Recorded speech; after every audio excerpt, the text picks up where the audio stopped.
Hello students, आज का जो टॉपिक है वो है जो क्या रिएक्शंस का नाम है वो है फ्रीडल क्राफ्ट एसाइलेशन रिएक्शन। आप देख रहे होंगे कौन सा नाम है, फ्रीडल क्राफ्ट एसाइलेशन रिएक्शंस।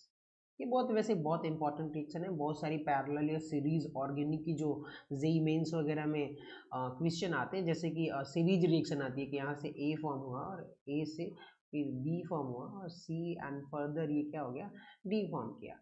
इन सब चीज़ों सीरीज रिएक्शन में इन सब रिएक्शंस का बहुत इंपॉर्टेंस होता है। ठीक है, तो हम इसको समझते हैं। तो सबसे पहले क्या होता है कि बहुत सारे बच्चे पिक नहीं कर पाते कि ये कौन सी रिएक्शन होगी। खैर, ये तो इलेक्ट्रोफिलिक सब्स्टिट्यूशन रिएक्शन है, लेकिन हम इससे पहले रिएक्टेंट बता देते हैं कि यहाँ पे ये जो बेंजीन रिंग है इसको हमने यूज किया हुआ है एज अ न्यूक्लियोफाइल। कैसे यूज किया हुआ है हमने? As a nucleophile. समझ में आ रही है बात बच्चों? चलिए, अब यहाँ पे जो ये AlCl3 है ये मेरा इलेक्ट्रोफाइल की तरह काम करना है। जब कब काम करेगा? जब AlCl3 एसिड कैटलिस्ट आएगा। ठीक है, तो यहाँ पर क्या होगा कि ये कैसा काम करेगा बताइए? इलेक्ट्रोफाइल की तरह। ठीक है, ये है अपना इलेक्ट्रोफाइल और ये जो है अपना एसिड कैटलिस्ट है। क्या है? एसिड, सॉरी इसको मिटा देना चाहिए, एसिड कैटलिस्ट। ठीक है, और ये अपना P फॉर प्रोडक्ट। ठीक है, तो प्रोडक्ट आपको पता ही है। तो हमें ऑब्वियस सी बात है कि ये जो इलेक्ट्रोफाइल है या न्यूक्लियोफाइल क्या करेगा, इस इलेक्ट्रोफाइल पर अटैक करेगा और फिर बाकी इंटरमीडिएट प्रोडक्ट बनेगा, फिर रेजोनेंस होगा, एरोमेटिसिटी लॉस होगी। ये सब चीज़ें हम डिस्कस करते हैं वन बाय वन स्टेप में। ठीक है, तो जो अगला स्टेप होगा या रिएक्शन मैकेनिज्म की हम बात करते हैं वहाँ पे देख लेते हैं। सबसे पहला जो स्टेप होता है वहाँ पर ये फॉर्मेशन ऑफ जो है इलेक्ट्रोफाइल होता है। ठीक है, क्या? Formation of electrophile. तो यहाँ पर देख ले सकते हैं कि यहाँ पर जो है ये CH3, ठीक है, COOCl, ये जो है मेरा एसाइल क्लोराइड है। क्या ये बताइए? ये जो है इसका नाम होता है एसाइल क्लोराइड। और एसाइल क्लोराइड को जैसे ही हम AlCl3, समझ में आ रही बात? क्या AlCl3, ये जो कि मेरा क्या है, लेविस एसिड कैटलिस्ट है। समझ में आ रही बात? क्या है? लेविस एसिड कैटलिस्ट है। तो ये क्या करेगा? लेविस एसिड का मतलब इसके पास p ऑर्बिटल जो होता है एम्प्टी होता है। तो यहाँ से जो क्लोरीन होता है इसके पास इलेक्ट्रॉन्स होते हैं और ये इलेक्ट्रॉन क्या करेगा, इसके एम्प्टी p ऑर्बिटल में दे देगा। क्योंकि ये लेविस एसिड है और ये क्लोरीन के पास लोन पेयर ऑफ इलेक्ट्रॉन है, तो ये लेविस बेस की तरह काम करेगा। ये लेविस बेस और ये क्या हो जाएगा, लेविस एसिड, और इसकी वजह से एसिड बेस रिएक्शन होगा और ये बॉन्ड जो होता है वो इधर की तरफ ब्रेक हो जाएगा जैसे ये देगा। ठीक है, क्योंकि chlorine more than one valency ही शो नहीं कर सकता, तो ये बॉन्ड ब्रेक हो जाएगा और जो जनरेट होगा वो यहाँ पर देखेंगे एसाइल इलेक्ट्रोफाइल जनरेट होगा। ठीक है, यहाँ पर क्या हो गया, पर प्लस हो गया, क्योंकि इस कार्बन के पास टोटल इलेक्ट्रॉन कितने हैं, 6 इलेक्ट्रॉन है और 6 इलेक्ट्रॉन यानी कि ऑक्टेट इसका इनकम्प्लीट है। क्या है ये बताइए? इनकम्प्लीट ऑक्टेट, इनकम्प्लीट ऑक्टेट है। और जैसे ही इनकम्प्लीट ऑक्टेट हुआ तो ये किस में कन्वर्ट हो जाएगा, इलेक्ट्रोफाइल में। उम्मीद करता हूँ आप लोगों को समझ में आ रहा होगा। तो अब ये जो है इलेक्ट्रोफाइल बन गया। अब ये जो इलेक्ट्रोफाइल है वो न्यूक्लियोफाइल पे अटैक करेगा। तो चलिए अब बात करते हैं, हमारे पास न्यूक्लियोफाइल क्या था, बेंजीन रिंग थी। तो अब सेकेंड स्टेप में क्या होगा कि न्यूक्लियोफाइल जो है वो अटैक, सॉरी इलेक्ट्रोफाइल जो है वो या न्यूक्लियोफाइल अटैक करेगा इलेक्ट्रोफाइल पर और एरोमेटिसिटी लॉस होगी, क्योंकि हम यहाँ पर हमारे पास जो है एरोमेटिक कंपाउंड है। ठीक है ना, तो यहाँ पे आप देखेंगे कि ये जो है हमारे पास बेंजीन रिंग है।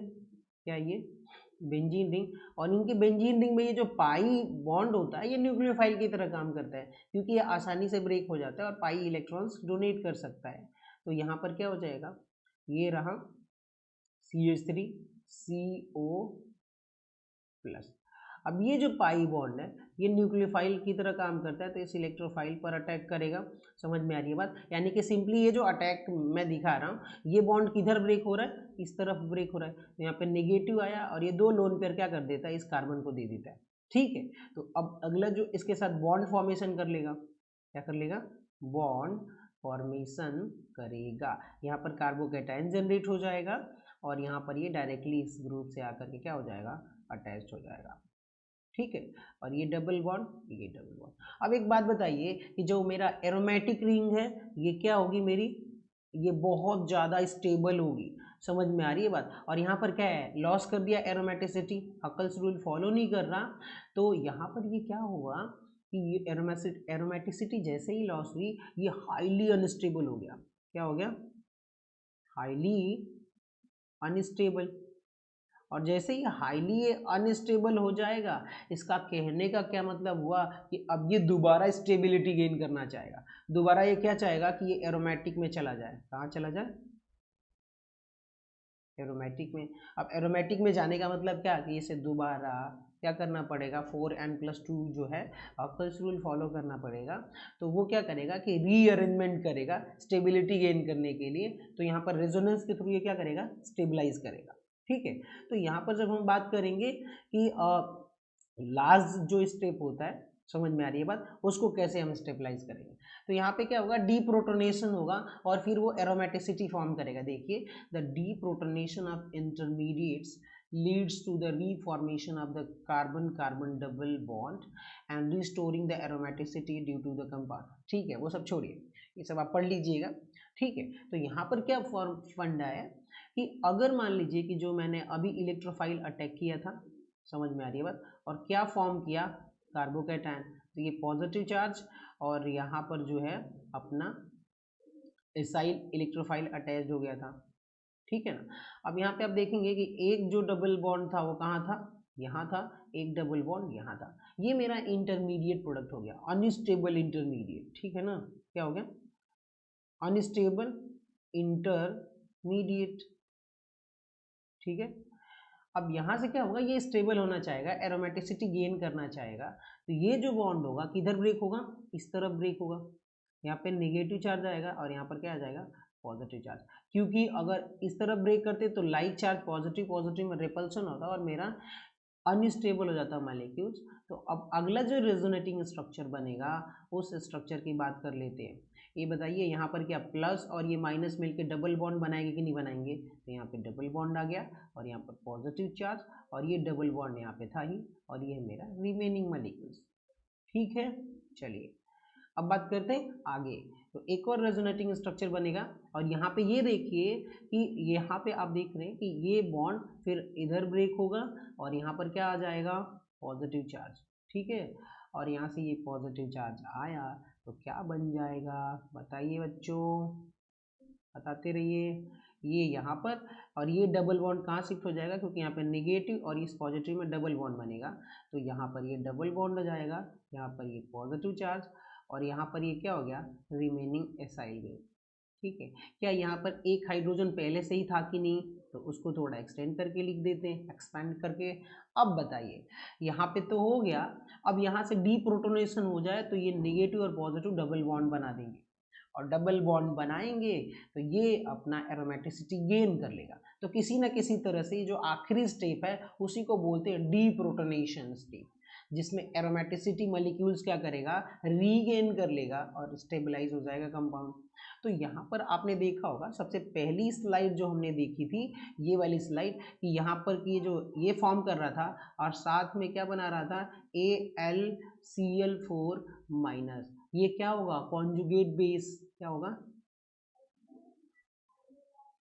Conjugate base. और ये जो कॉन्जुगेट बेस की आप बात कर रहे हैं, यही कॉन्जुगेट बेस यहाँ से क्या करेगा, प्रोटॉन को एब्स्ट्रैक्ट करेगा।